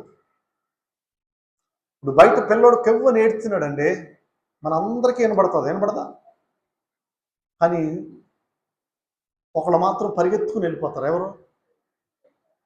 తల్లి పరిగెత్తుకు వెళ్ళిపోతారు. 100 మందిలో ఉన్న ఆ పిల్లోడు స్వరము నా కొడుకుదే అని ఎంత వాక్యం జరగని, ఏం జరగని, సైకిల్ ఏదో గుద్దేసింది అని అంటే తల్లి పరిగెత్తుకుని వెళ్ళిపోతారు. తన బిడ్డ యొక్క స్వరాన్ని తల్లి గుర్తుపడతారు. మిగతా వాళ్ళందరూ వింటాము, ఎవరి పిల్లోడనమ్మా తెగ ఏడుతున్నాడు, పొద్దు నుంచి ఏడుతున్నాడు, వాళ్ళ అమ్మ ఎక్కడికి వెళ్ళిపోయిందో, వాళ్ళ నాన్న ఎక్కడికి వెళ్ళిపోయాడో, ఎవరి పిల్లోడనమ్మా బొక్కెట్టి ఏడుతున్నాడు అని అనుకుంటామే కానీ అక్కడి నుంచి కథనం. అదే తల్లి ఉంటే గనక పరిగెత్తుకుని వెళ్ళిపోతుంది. దేవుని వాక్యం చెప్తుంది, నా గొర్రెలు నా స్వరమును వినును. హల్లెలూయా. దేవుని స్వరం మనం గుర్తుపట్టగలగాలి. హల్లెలూయా. కనుక దేవుణ్ణి మనం తండ్రి అని పిలవాలి అని అంటే, మీరు ప్రార్థనకు ఉపక్రమించే ముందు మీరు చేయాల్సిన ఫస్ట్ మాట ఏమిటంటే, పరలోకమందున్న మా తండ్రి అని పిలవండి. అంటే దాని అర్థం ఏంటంటే, నీవు ప్రార్థించడానికి ముందు నీకు దేవునితో తండ్రి కుమారుల సంబంధం ఉందో లేదో చూసుకోవాలి. నువ్వు పరిశీలన చేసుకోవాలి. ఇందాక 58వ కీర్తన యెషయా గ్రంథం చదివించారు అక్కయ్య గారు. ఏమండి, ఎంత శ్రేష్టమైన మాటలు అక్కడ మనకు కనబడుతున్నాయి. అసలు ఉపవాసం అంటే ఏమిటి, ప్రార్థన అంటే ఏమిటి అన్నటువంటి మాటల్ని అన్నిటినీ కూడా ఈ అధ్యాయంలో పొందుపరిచారు. మేము ఉపవాసం ఉండగా నీవెందుకు చూడవు, మేము మా ప్రాణములు ఆయాసపరచుకొనగా మీరు ఎందుకు లక్ష్య పెట్టు అని మేము అడుగుదురు. మీ ఉపవాస దినమున మీరు వ్యాపారము చేయుదురు, మీ పనివారి చేత కఠినమైన పని చేయించుదురు. మీరు కలహపడుచు వివాదము చేయుచు అన్యాయముగా గుద్దులాడుచు ఉపవాసముందురు. మీ కంఠధ్వని స్వరమును వినబడినట్లుగా మీరెప్పుడు ఉపవాసముందరు. నీవు ప్రార్థన చేసేవనంటే నీ ప్రార్థన వినబడేటట్టుగా నీ బ్రతుకుండాలి. చాలామంది మైకులో తప్ప ఇంట్లో ప్రార్థన చేయరు. మైక్ ఇస్తే మైకులో ప్రార్థన చేస్తారు, కానీ సొంతంగా తమ ఇళ్లలో చాలామంది ప్రార్థన చేయరు. వాక్యం ఏం చెప్తుందనంటే, మీరు ప్రార్థన చేయనప్పుడు నీ గదిలోనికి వెళ్ళి తలుపు వేసుకుని రహస్యమందు చూచుచున్న నీ తండ్రి అప్పుడు నీకు ప్రతిఫలం ఇస్తాడు. మనకు ఏమైపోయిందనంటే, గదుల్లో చేయాల్సిన పనులు బయట చేస్తున్నాము, బయట చేయాల్సిన పనులు గదుల్లో చేస్తున్నాం. మనం ప్రార్థన చేసేటప్పుడు తండ్రి వినాలని చేయాలి. మనం ప్రార్థన చేసేటప్పుడు ఆయన ప్రతిఫలం ఇవ్వాలని మనం చేయాలి. అడ్వర్టైజ్మెంట్ కోసం మంచి మంచి భాష ఉపయోగించడం ద్వారానో, ఆయన మంచి ప్రార్థనా పరుడు అని చెప్పుకోవాలన్న ఉద్దేశంతో నీవు చేస్తే సుంకరి ప్రార్థన దేవుడు వినలేదు. పరిచయం ప్రార్థన దేవుడు వినలేదు అని సుంకర్ అన్నాడట. అయ్యా, నేను ఆకాశం ముందు చూడడానికి కూడా నాకు అర్హత లేదు, తాహత లేదు. పరిచయుడు ఏమంటున్నాడు, 4 గోడల మధ్య, ఇది 4 రహదారి మధ్య నించుని నేను ఎలా చేశాను, నేను సోంపిచ్చాను, నేను దాన ధర్మాలు చేశానని ముందు ఒక బ్యాండ్ మేళం, ఒక ఆర్కెస్ట్రా ముందు నడుస్తూ ఉంటే వీడు వెనకాల సంత వీధుల్లో నిలబడి ప్రార్థన చేసేటట్ట. అడ్వర్టైజ్మెంట్. పిల్లరా, మన ప్రార్థన గోప్యంగా ఉండాలి, రహస్యంగా ఉండాలి. తండ్రి చూస్తే చాలు, తండ్రి మెచ్చుకుంటే చాలు. ఈ కాన్సెప్ట్ ఇప్పుడు లేదు. ప్రజలు మెచ్చుకోవాలి, విశ్వాసులు మెచ్చుకోవాలి, రాష్ట్రాలు, దేశాలు నన్ను గుర్తించాలి. ఈ తపన తప్ప తండ్రి మెచ్చుకోవాలి, తండ్రి వినాలన్నటువంటి ఆలోచన లేనటువంటి పరిస్థితి. కనుక మీరు ప్రార్థన చేయనప్పుడు పరలోకమందున్న మా తండ్రి, నీవు అన్యాయంగా ప్రవర్తిస్తూ తండ్రి అని పిలిస్తే ఆయన ఎలాగ పలుకుతాడు? నీ కంఠస్వరము దేవునికి వినబడే స్థితిలో నీవు లేవు కాబట్టి మీరెంతగా ప్రార్థించినాను నేను వినను అని దేవుడు చాలా స్పష్టంగా రాయించి ఉంచాడు. నీ హృదయమందు నీవు పాపమును లక్ష్యము చేసిన యెడల దేవుడు నీ మనవి ఆలకించడు. కనుక పిల్లరా, మనం ప్రార్థన చేసేటప్పుడు నిజంగా దేవుడు నాకు తండ్రేనా, నేను నిజంగా ఆయన కుమారుడినేనా, కుమార్తెనేనా అని ఆలోచించుకోవాల్సినటువంటి బాధ్యత మనందరి మీద ఉంది. ఆ రోజున పరిచయులు, శాస్త్రులు అందరూ వచ్చి చెప్తున్నారు, మేమెవరో తెలుసా, మా బ్యాక్గ్రౌండ్ ఏమిటో తెలుసా, అసలు మా గురించి నీవేమనుకుంటున్నావు, మేము అబ్రహాము సంతానం అన్నాడట. ఎవరు మేము అబ్రహాము సంతానం. ప్రభువారు అంటున్నాడు, మీరు నిజంగా అబ్రహాము సంతానం అయితే మీ క్రియలు అబ్రహాము చేసినటువంటి క్రియలై ఉండేవి. మీరు అబ్రహాము సంతానం అని చెప్పుకుంటున్నారు కానీ మీ క్రియలు అపవాది సంబంధమైన క్రియలు. కనుక మీ తండ్రి అబ్రహాము కాదు, మీరు అపవాది సంబంధులు అని నిష్కర్షగా చెప్పాడు ప్రభు. నీ క్రియలను బట్టి నీవెవరో తెలుస్తుంది. నీ క్రియలను బట్టి నీవెవరు అన్నది తెలుస్తుంది. మా అబ్బాయి కాకినాడలో చదువుతున్నప్పుడు స్కూల్కి వెళ్ళేవాడు. ఆ స్కూల్లో సెక్యులర్ స్కూల్ అది. ఆ స్కూల్లో ఒక బోర్డు ఉండేది, caption, people may doubt what you say but they believe what you do అని ఉండేది. ప్రజలు నీవు చెప్పేటువంటి దాన్ని అనుమానించగలుగుతారు, కానీ నీవు చేసేటువంటి దాన్ని అనుమానించరు. నీవు చెబుతున్నావో, ఎంత మంచి మాటలు చెప్తున్నావో, కానీ దాన్ని అనుమానించాల్సిన పరిస్థితి ఉండొచ్చు. కానీ నీవు చేస్తున్నది వాళ్ళు కళ్ళారా చూసినప్పుడు దాన్ని ఇంకా అనుమానించరు. సో మన క్రియల వలన మనం తెలియపరచబడతాం. మత్తయి సువార్త 7వ అధ్యాయంలో మాట మనం 2 సార్లు చూస్తాం. మీ క్రియలను బట్టి మీరు తెలియపరచబడతారు. చూస్తారా? మత్తయి సువార్త 7వ అధ్యాయం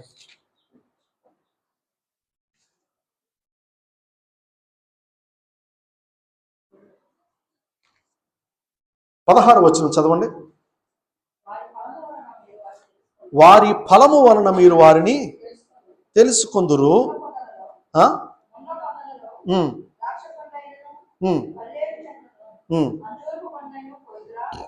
అవును.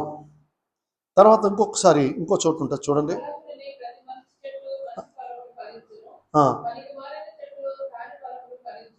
20వ వచనం.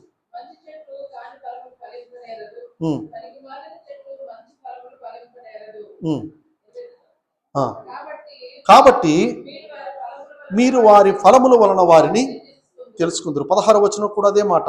కాబట్టి వారి ఫలముల వలన మీరు వారిని తెలుసుకుందరు. You will be known by your fruit. నీ మాటలను బట్టి కాదు, నీ చేతలను బట్టి నువ్వు తెలియపరచబడతావు. పూర్వం ఒక మాట చెప్తుండేవారు, మాటలు కోటలు దాటుతాయి కానీ చేతలు గడప దాటవు. మర్చిపోతున్నాం ఈ మాటలన్నీ కదా. ఇంగ్లీష్ వచ్చేసి అందరికీ అసలు ఈ యూసేజ్లో లేని మాటలు అయిపోయాయి. మాటలు కోటలు దాటిపోతాయట, కానీ చేతలు చూస్తే గడప దాటవు. మీరెవరు అనేటువంటిది మీరు వేసుకున్న వస్త్రాలను బట్టి కాదు, మీరెవరు అనేటువంటిది మీ బ్రతుకును బట్టి తెలుస్తుంది. హల్లెలూయా. నేనేమిటి అన్నది నా మాటలను బట్టి కాదు, నేనేమిటి అన్నది నా చేతలను బట్టి తెలుస్తుంది. కాబట్టి మీరు వారి ఫలము వలన మీరు వారిని తెలుసుకుంటారు. పరలోకమందున్న మా తండ్రి అని పిలవడానికి ముందు అసలు నీకు ఆయనకి తండ్రి కుమారుల సంబంధం ఉందా లేదా? నీవు నిజంగా దేవుని కుమారుడు అయితే నీ క్రియలు దేవుని క్రియలై ఉండాలి. మీరు అపవాది సంబంధులు, అబ్రహాము సంతానం అని చెప్పుకుంటున్నారే, కానీ మీ క్రియలు చూస్తే అపవాది క్రియలు చేస్తున్నారు. కాబట్టి మీరు అపవాది సంబంధులు. అపవాది ఏం చేస్తాడనంటే వాడు దొంగయును దోచుకునేవాడు.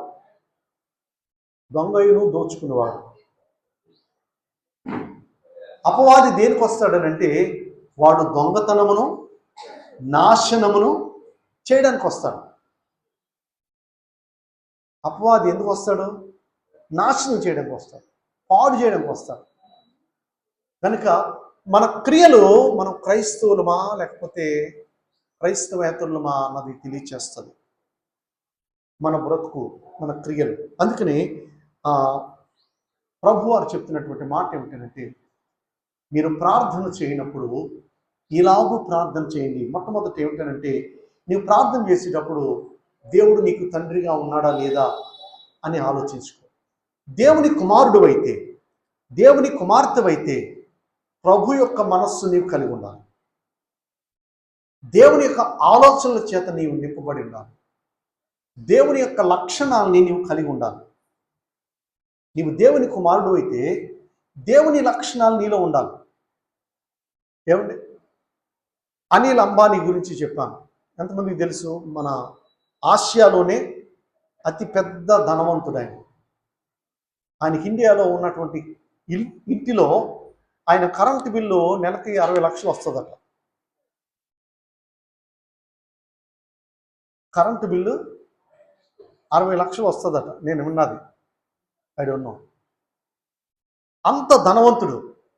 ఒకవేళ రుద్రవరం ఎవడైనా వచ్చి, నేను అనిల్ అంబానీ కొడుకునండి వింటున్నారా, నేను అనిల్ అంబానీ కొడుకుని, ఓ 10 రూపాయలు ఇస్తారా టీ తాగుతాను అంటాడా ఎవడన్నా?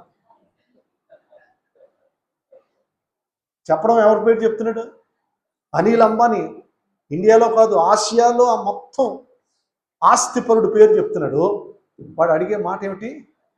ఓ 10 రూపాయలు ఉంటే టీ తాగుతానండి, ఒక 50 రూపాయలు ఉంటే కొంచెం ఒక పూట భోజనం చేస్తానండి అంటున్నాడంటే, ఆహా, వీడికి అనిల్ అంబానీకి ఏ సంబంధం లేదు. నిజంగా అనిల్ అంబానీ కొడుకు అయితే 10 రూపాయలు ఎందుకు అడుక్కుంటాడు రుద్రవరం వచ్చి? నేను దేవుని కుమారుణ్ణి అని నీవు చెబితే నీ బ్రతుకు కూడా దైవికమైనటువంటి లక్షణాలతో నింపబడి ఉండాలి. మీరు ప్రార్థన చేయనప్పుడు ఇలాగూ ప్రార్థన చేయండి. పరలోకమందున్న మా తండ్రి. నిజంగా దేవుడు నీకు తండ్రి కాకుండా నీవు ఆయన తండ్రి అని పిలవలేవు. నిజంగా నీకు దేవుడు తండ్రి అయితే ఆ తండ్రికి తగ్గ కుమారుడిలాగా మనం జీవించాలి. హల్లెలూయా. ఆ తండ్రికి తగ్గ కుమార్తెలాగా మనం జీవించాలి. ఆ తండ్రి యొక్క లక్షణాలు మన బ్రతుకులు కనిపించాలి. కొంతమంది బిడ్డలను చూసినప్పుడు చెప్తాం, బాబు మీ అమ్మ పలానా అని అడుగుతాం. ఎందుకని? అచ్చు నువ్వు మీ అమ్మ నోట్లోంచి వచ్చినట్టున్నావు. ఈ పాప ఎవరో అచ్చు మీ నాన్న నోట్లోంచి వచ్చినట్టున్నావు అమ్మా నువ్వు. కొంతమంది పిల్లలను చూసినప్పుడు వాళ్ళ లక్షణాలని చెప్తాం. తల్లిదండ్రుల యొక్క లక్షణాలు, తాతల యొక్క లక్షణాలు, కుటుంబ నేపథ్యంలో రక్త సంబంధుల యొక్క ముఖ కవళికలు కొంతమంది ముఖాల్లో కనబడుతుంటాయి. చెప్పవసల్లా. నిజంగా నీవు దేవుని కుమారుడు అయితే నీలో దేవుని లక్షణాలు కనబడాలి. దేవుని యొక్క సుగుణాలు మనము క్యారీ చేయగలగాలి. నేను దేవుని కుమార్తెనండి అని చెప్పి మన నోట్లోంచి సంస్కృతం వస్తుంది అనుకోండి. తెలుసా మీ ఊర్లో సంస్కృతం అంటే? మనము దేవుని కుమారుడు అని చెప్పినప్పుడు మన మాట, మన చూపు, మన ప్రవర్తన దేవునికి తగినట్టుగా ఉండాలి. హల్లెలూయా, హల్లెలూయా. కనుక మనము ప్రార్థన చేయనప్పుడు పరలోకమందున్న మా తండ్రి అని పిలవాలి. పరలోకమందున్న మా తండ్రి అని పిలవాలి. వింటున్నారా? ఆంధ్ర క్రైస్తవ కీర్తనలో ఒక అద్భుతమైన పాట ఉంటుంది. యెహోవా మా తండ్రి కాడ యేసు మా అన్న. అక్క మీకు వచ్చిందా పాట? పల్లవి. యెహోవా మా తండ్రి కాడ యేసు మా అన్న కాడ. యెహోవా నిజంగా మనకు తండ్రి అయితే యేసు ప్రభు మనకి ఏమవుతాడంట? అన్నగారు అవుతాడట. హల్లెలూయా. యోహాను సువార్త 3వ అధ్యాయం 16వ వచనంలో రాయబడిన మాట మనందరికీ తెలుసు. ఏంటది?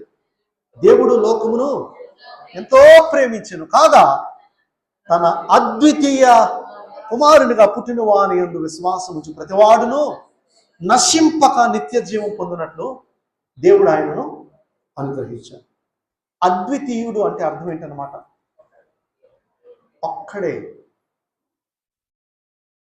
అద్వితీయుడేనంటే వన్ అండ్ ఓన్లీ. మా అబ్బాయిని పరిచయం చేస్తే మాకు ఒక్కగానొక్క కొడుకండి అని పరిచయం చేస్తాను.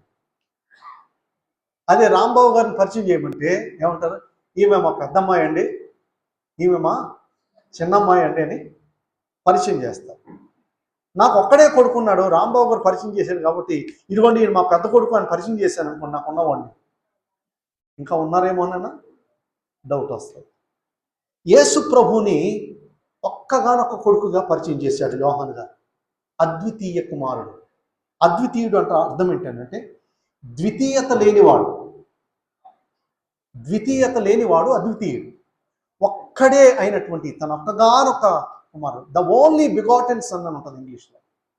ఒక్కగానొక్క కుమారుడు. ఆ ఒక్కగానొక్క కుమారుడు ఏమయ్యాడనంటే రోమీలకు రాసిన పత్రిక 28వ అధ్యాయం 29వ వచనం చదవండి. రోమీలకు రాసిన పత్రిక 28వ అధ్యాయం 29వ వచనం.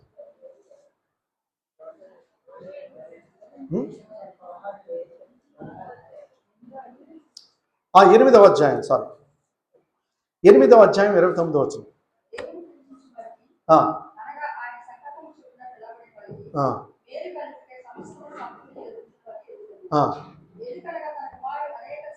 ఎందుకనగా తన ఒక్కగానొక్క కుమారుడు, తన అద్వితీయ కుమారుడు, తన ఒక్కగానొక్క కుమారుడైనటువంటి యేసుక్రీస్తు ప్రభువారు అనేక మంది సహోదరులలో జ్యేష్ఠుడగునట్లు.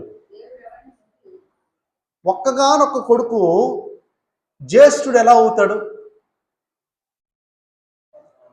ఒక్కగానొక్క కొడుకు అంటున్నాము, ఆయన ఏమవ్వాలట? పెద్ద కొడుకు అవ్వాలట.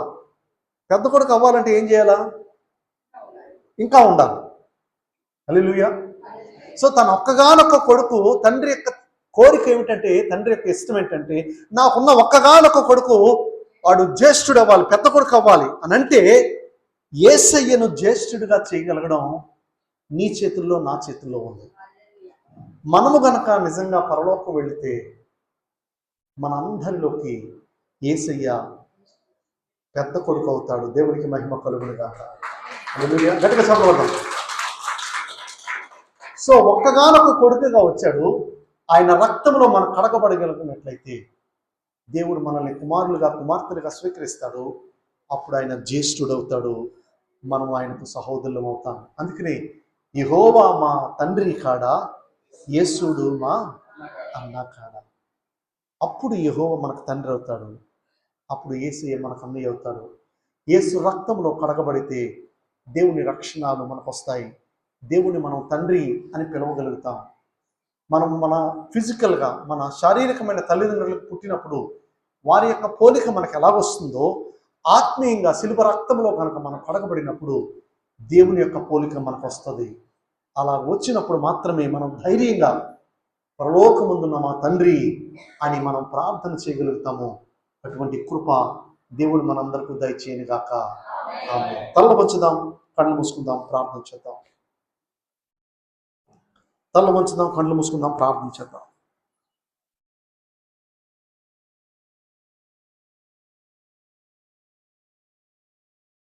పరలోకమందున మా తండ్రి అని మనం చాలా మందిని పిలుస్తూనే ఉన్నాం క్రైస్తవ అలవాటును బట్టి. కానీ రియాలిటీలో, నిజతత్వంలో నిజంగా నీవు కుమార్తెగా బ్రతుకుతున్నావా, కుమారుడుగా బ్రతుకుతున్నావా అన్నది చాలా మన జీవితానికి పెద్ద ప్రశ్న. ప్రభువా ప్రభువా అని పిలిచి ప్రతివాడు పరలోకం చేరలేడు. ఎవడైతే నా తండ్రి చిత్తాన్ని బట్టి చేస్తాడో వాడే పరలోకం చేరతాడు. మనమందరం ప్రభువా తండ్రి అని పిలుస్తున్నాము. నిజంగా ఎంతమంది మనం కుమార్తెలము? అంతరంగములో మనం ఎంతమంది క్రైస్తవులము? ఒకవేళ ఆ పరిస్థితి నీకు కనబడకపోతే, నీ మీద ఒకవేళ నీ మనస్సాక్షి నేరారోపణ చేస్తూ ఉంటే, నువ్వు అక్కడ అబద్ధం ఆడావు కదా, ఇక్కడ వీళ్ళని మోసం చేసావు కదా, ఇక్కడ పలానా వాడిని నీవు తోలనాడావు కదా, ఇదిగో నీ దశమ భాగాన్ని వెనక్కి తీసి పెట్టుకున్నావు కదా, ఏదైనా ఒక పరిశుద్ధాత్మ దేవుడు నీకు జ్ఞాపకం చేసి నీ బలహీనత నీకు చేస్తూ ఉంటే, ఒప్పుకుని విడిచిపెట్టువాడు కనికరం పొందుతాడు. యువతి కాలపు ఆరాధనలో నీ బలహీనత ఏమిటో నీకే తెలుసు, నీ అవిధేయత ఏమిటో నీకే బాగా తెలుసు. నీ బలహీనతను, నీ అవిధేయతను ప్రభు సన్నిధిలో ఒప్పుకుని, ప్రభువా నేను నాయన 100% నీ కుమార్తెగా, కుమారుడిగా ఉండడానికి నేను ఇష్టపడుతున్నాను, నాకు సహాయం చేయండి. నేను ఇదిగో పలానా చోట నేను బలహీనపరచబడ్డాను, నన్ను కనికరించండి, తిరిగి నన్ను నీ హక్కుని చేర్చుకోనండి, నీ కుమారుడుగా, కుమార్తెగా స్వీకరించండి. ఎంతమంది మనం ఈ ప్రార్థన చేయగలుగుతామో? ఒకవేళ మన హస్తాన్ని ప్రభువుకు చూపిద్దాం. ప్రభా, ఇదిగో నా చేతులు పట్టుకోండి, నన్ను నడిపించండి.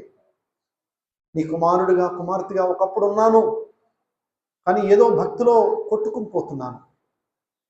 కానీ నాయన, ఇదిగో నిజంగా నీ కుమారుడిగా కుమార్తెగా ఉండకపోవడానికి కొన్ని బలహీనతలు నాలో ఉన్నాయి. దాన్ని విడిచిపెడుతున్నాను. నా చేయి పట్టుకోండి, నన్ను నడిపించండి అన్నవాడు మీ కుడి హస్తాన్ని చూపించండి. మీకోసం ప్రార్థన చేసి నేను ముగిస్తాను. పరిశుద్ధుడైన తండ్రి, ప్రేమగల దేవా, మీ పాదాలకు వందనాలు, స్తోత్రాలు. నీ కుమారులుగా కుమార్తెలుగా ఉండడానికి నీ ఒక్కగానొక్క కుమారుడైనటువంటి యేసుక్రీస్తు వారిని మా కోసం పంపించి, ఆయన శరీరమందు పాపానికి శిక్షను విధించి, ఆయన చిందించిన రక్తం ద్వారా మాకు పాప క్షమాపణ మీరు కలుగు చేసినందుకు నీకు స్తోత్రాలు. మీ కృపగల హస్తాలకు నాయన మమ్మల్ని అప్పగించుకుంటున్నాం. ప్రభు, మమ్మల్ని జ్ఞాపకం చేసుకునండి. నీ కుమారుడిగా కుమార్తెగా జీవించేటువంటి ధన్యకరమైన జీవితాన్ని మీరు మాకు దయచేయమని ప్రార్థన చేస్తూ, మా బలహీనతలను నాయన విడిచిపెడుతున్నాం.